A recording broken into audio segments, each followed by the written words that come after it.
What's going on, everyone? My name is Nicholas Merton here at Data Dash, and today is December 15th of 2017. Well, folks, as you all keep up with the channel, you know that once a month I recap on cryptocurrency projects that I'm really excited about going into the next month. And whereas I usually cover 5 cryptocurrencies per month, I've decided to cut it down towards 3 that have gotten me really excited in the sense of bringing innovation to blockchain or other decentralized methods. And along with that as well, making sure that that innovation meets a market demand, a market that could be billions of dollars, if not trillions of dollars in size, and is looking for a prompt solution to fix it, where blockchain is a practical solution. And along with that as well, I want to look at cryptocurrencies or the underlying cryptocurrencies of projects that I'm interested in that have good technical price action and look like they could have some upside potential. Now, keep in mind, I think the 3 projects we're going to be covering today are really exciting. However, as I always want to make it clear to you all, these are simply my opinions and not investment advice. You have to go out and do your own research, and I highly recommend before you invest in any project that you're excited about to read the white paper. It's a fundamental aspect in understanding the underlying cryptocurrency and the project it's tied to. All right, so now that that's been said, let's go ahead and dive into the video. First and foremost, I want to take a look at WaBi. This was a recent ICO that launched and came out actually at a cheaper valuation than I thought it would. So basically, WaBi itself is a kind of underrated project. There hasn't been too much talk about it. And what it's aiming to do is help with the counterfeiting markets of the global economy, especially in countries like China. And this goes from things ranging from food to beverages to consumer products and electronics. So there's all kinds of different markets where you see excessive counterfeiting, especially in some very vital industries. I can give you one prompt example here. I don't mean to jump the gun in the sense of my tabs here, but this is something that I think will really set kind of an example of understanding how serious this is. In China, there was a huge milk scandal back in 2008 that had melamine inside of baby formula and other food materials that people were consuming, and this put babies in the hospital. This was a serious issue. There was a lot of people who were diluting and cross-filling these different products with all kinds of different forms of dilution, where they could resell the products and be able to sell it really with a lower cost of making the product. So this led to a lot of people ending up in the hospital, leading to severe injuries and health issues. And along with this as well, it actually led to some deaths of babies. So the people responsible were definitely not treated well by the Chinese government from this. And it showed that the Chinese government has a very serious obligation to keep its people protected. And I think that, I mean, no matter what, I think we can all agree this is a serious issue. So WaBi came to the front and is offering a solution to this issue. So how are they doing it? Well, they're doing it through something known as RFID technology. And RFIDs, in a very simple way, are almost little mini antennas that can transmit information in a very easy yet cheap way. And it's something we can use for supply chain management and Internet of Things, in the sense of what WaBi wants to do to fight counterfeiting. So we'll go ahead and take a little bit of a look through the white paper. I recommend, again, if you're really interested in this concept after we've talked about it, read through the entire white paper. It's well put together, it's easy to digest, and has a lot of really great information in it. Not to mention a lot of good video resources, which we'll take a look at here in a minute. So the whole imported fake goods market is around $461 billion. Most of this, I would say, is probably in well-developed countries like China that do lack that kind of oversight. And because of that, this is a really good product to grow inside of China. And I think it's going to get a lot of support from consumers, seeing as, we'll see later on, there's a lot of consumer distrust in a lot of the products that they need safety regulations on. And I'm talking about things like baby formula or beverages and foods that we consume on a daily basis. And that's where WaBi's starting with.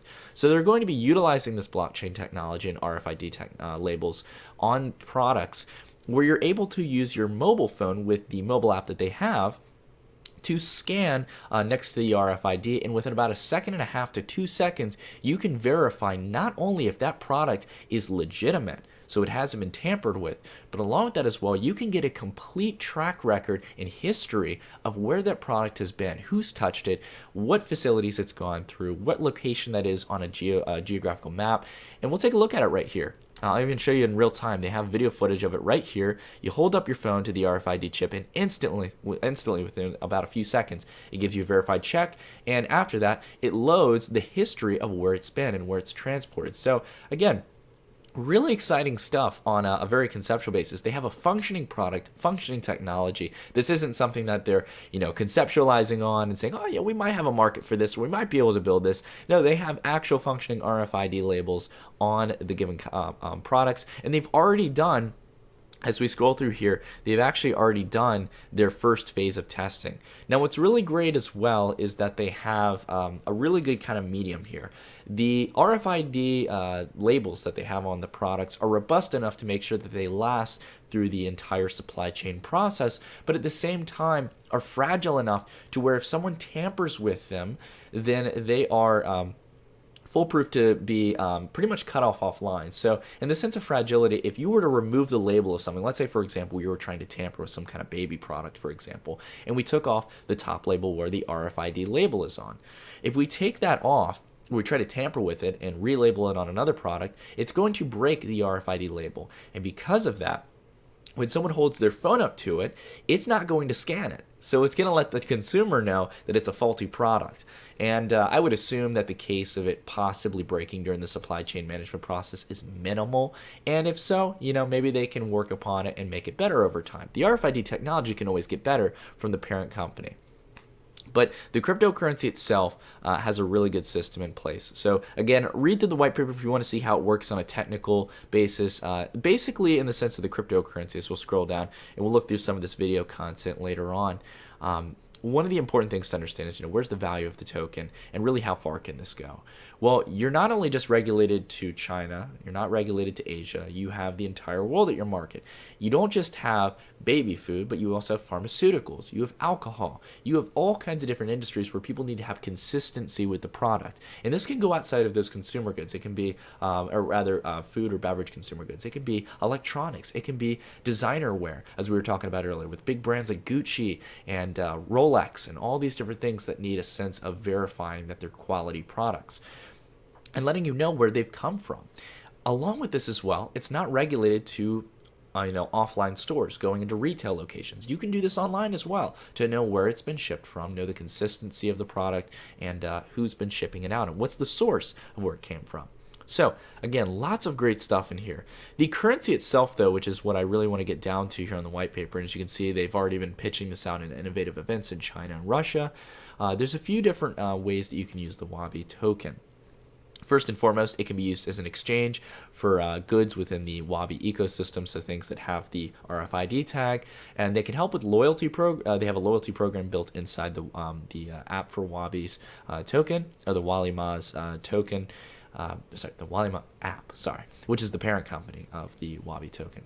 And of course, you have a mixture of demand from both the consumer and exchanges. So for example, we'll take a look here and we can get a good picture of how everything works. So once you have the ICO tokens come out, you have some come on to exchange.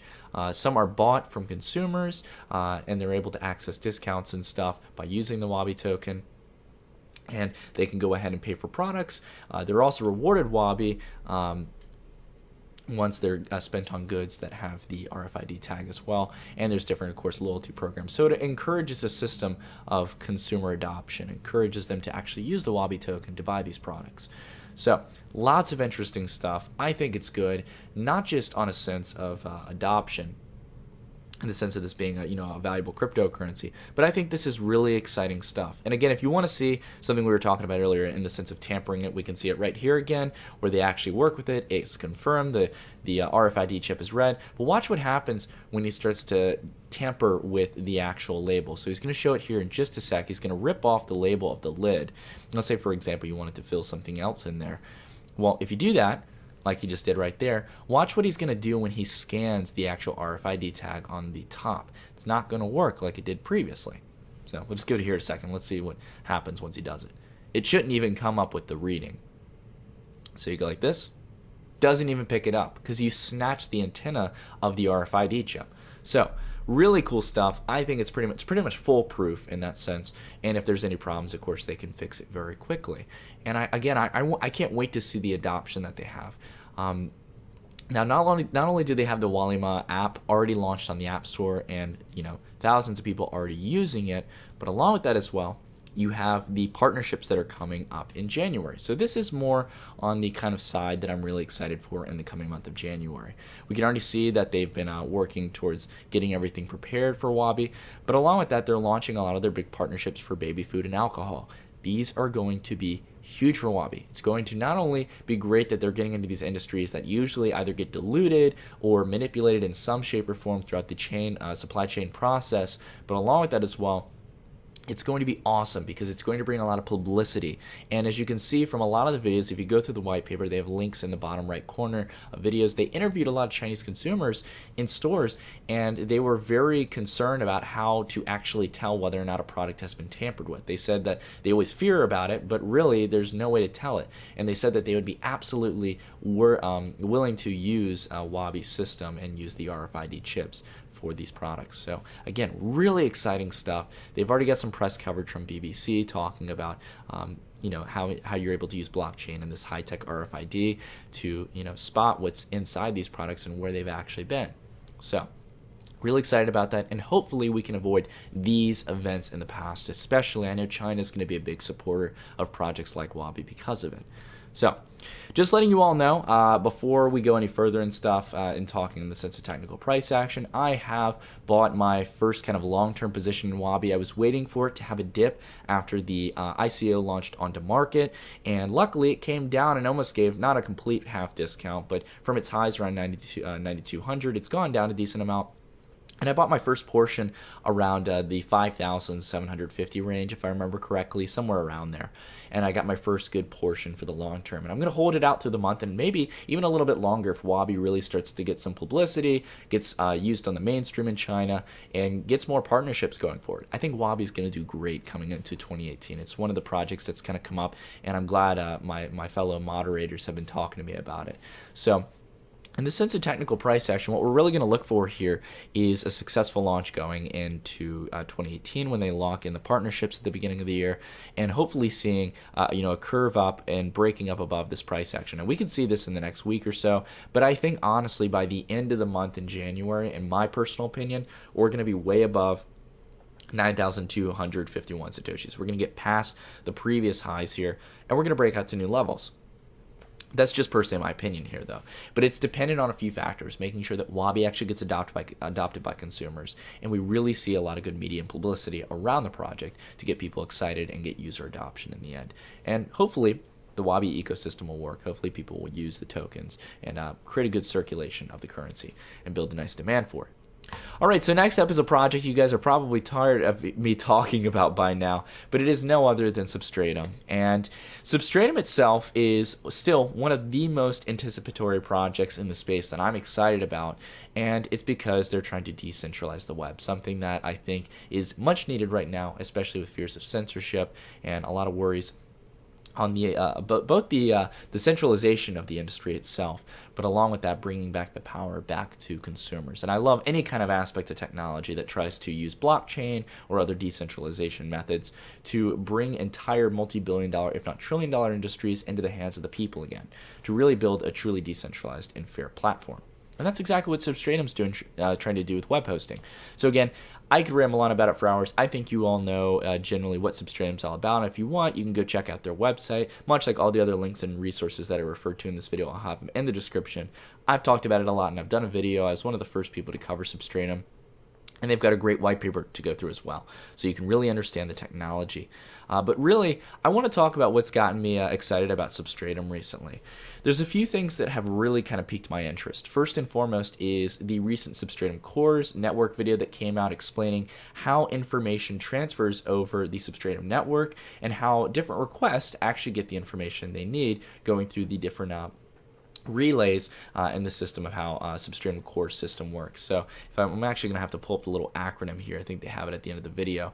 The client originator relay exit server. So this talks about the different phases inside the Substratum network that allow information to get from point A to point B, and how nodes communicate with one another to make sure that people can get requests fast, but at the same time keep a lot of core principles in check, making sure that There's security and anonymity for the nodes who are on the network. So people who want to help support Substratum and make it more secure have a sense of privacy, have a sense of anonymity, and have a sense of security.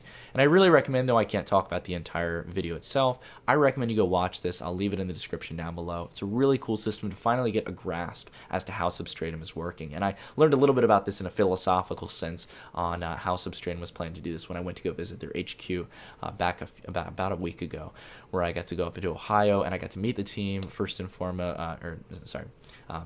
face to face and stuff. And it was really awesome to meet Justin and them. They're really passionate, and I think that they're really the leader in the space comparative to other competitors who are trying to build the decentralized web.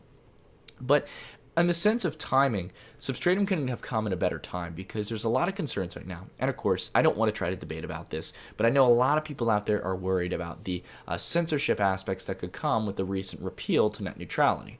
Now, again, it's a topic for another time. I know many people, I'd say the mass majority of people are worried about it, and I know there's some who aren't. But seeing as there are a lot of people worried about net neutrality, a lot of people are probably, curious if this is going to imply censorship on a variety of different types of voices and opinions out there. Not to mention, Substratum's already targeting a great market, a multi-billion-dollar population in China who don't have access to a lot of the basic websites that they would traditionally in the West have access to. So I think you have not only a market that as is something that Substratum is going to tackle that needs to be fixed in the sense of being able to cut out the need for a VPN and allow people in China and Iran that face internet censorship to use whatever browser they please and access websites that they traditionally wouldn't be able to. But along with that as well, having a sense of really a free web in the sense of making sure information is not going to be censored even with net neutrality rules.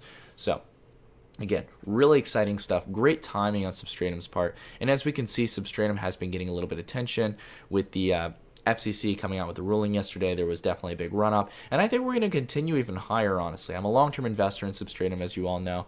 And I think as it possibly gets listed on more exchanges over time, I think Substratum's going to get more publicity. I know I'm going to be running a node on the network going into January. And that's another big thing as well. And the looks to January, they're going to be launching the beta where we can actually start hosting nodes for Substratum. So I'm really excited about that. I know, like I said, I'm going to be running one, and I will be doing a video on how to run your own node. So it's exciting times. I want to play a role in decentralizing the web, not to mention you can get paid in Substrate. How awesome is that? So again, Substratum still looking really great on this. And if for those of you who have been hearing me talk about it for the past few months, this month is the month to get interested in Substratum, to look into it and actually learn about it. Because not only are they releasing more information on the functionality, but with the beta coming out, we'll actually start to see the network come to fruition. I'm real excited about that.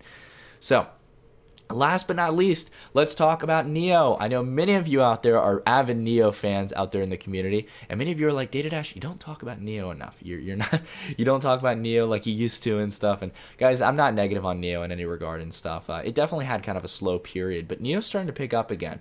And there's a few events coming up that have gotten me more excited about Neo. And along with that as well, the price action is looking very, very good. So let's go ahead and talk about a few things. First and foremost, Neo has been picking up a little bit of steam. Its valuation has come back to its previous highs back here, where it was back during back in August when there was all the China hype related to all these different Chinese cryptocurrencies. And back to a $3 billion valuation, I think this is one of the good players that we want to look for in the kind of upper mid-cap range. And I think we need that in every month. There needs to be a good, secure player that's, trusted, already has pretty decent adoption and excitement around it. Well, Neo's got a few different events coming up here that have gotten me pretty pumped up for it, which we're going to look into in just a minute. But again, if you all don't know what Neo is, I've done a video on it. I'll link the video link down below so you guys can watch that. But again, as you know, I've been pretty optimistic on Neo. I think it's one of the best projects in China, and they're trying to bring digital assets, digital identity, smart contracts into what's known as the smart economy. So again, it's kind of an Ethereum competitor along with a lot of the other enterprise solutions out there on the market.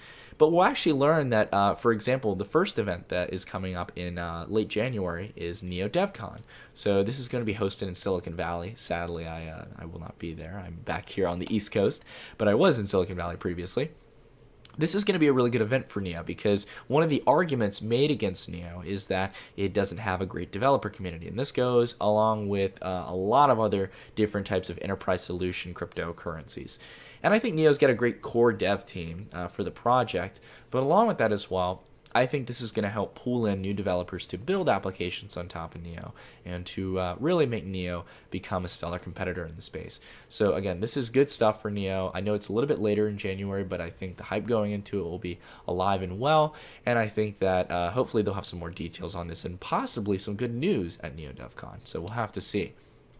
But along with that as well, one of the other fears that has been kind of lingering with Neo being one of the larger projects is the lack of really decentralization. Well, Neo is going to be hopefully over the next few weeks, going towards the end of December, we are going to start seeing Neo start its decentralization process with something known as coopetition.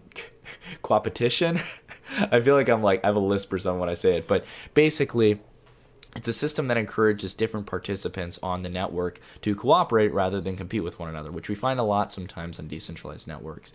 And basically what Neo is going to start doing is allowing consensus nodes, people to actually submit and apply to run consensus nodes for the network.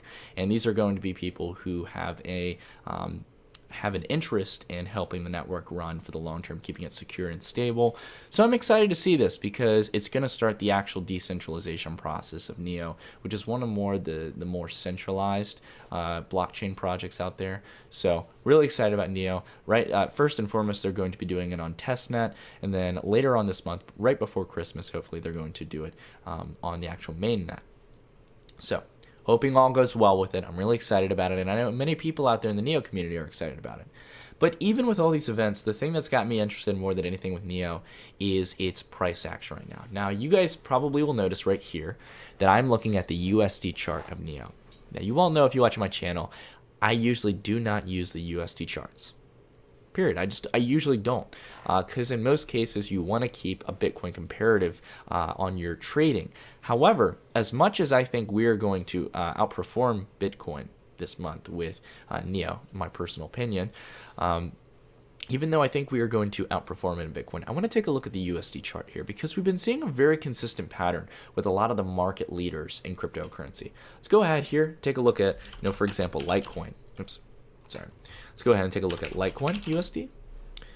And if we take a look here on Coinbase, we can see that once we moved past the previous highs of Litecoin over here in USD, a little bit under $100, once we found support on the big even at 100, we got a continued rally all the way up to past $400 on Coinbase. Had an absolute rally. And of course, Bitcoin wasn't moving up that fast as well. We absolutely saw Litecoin obliterate Bitcoin comparatively.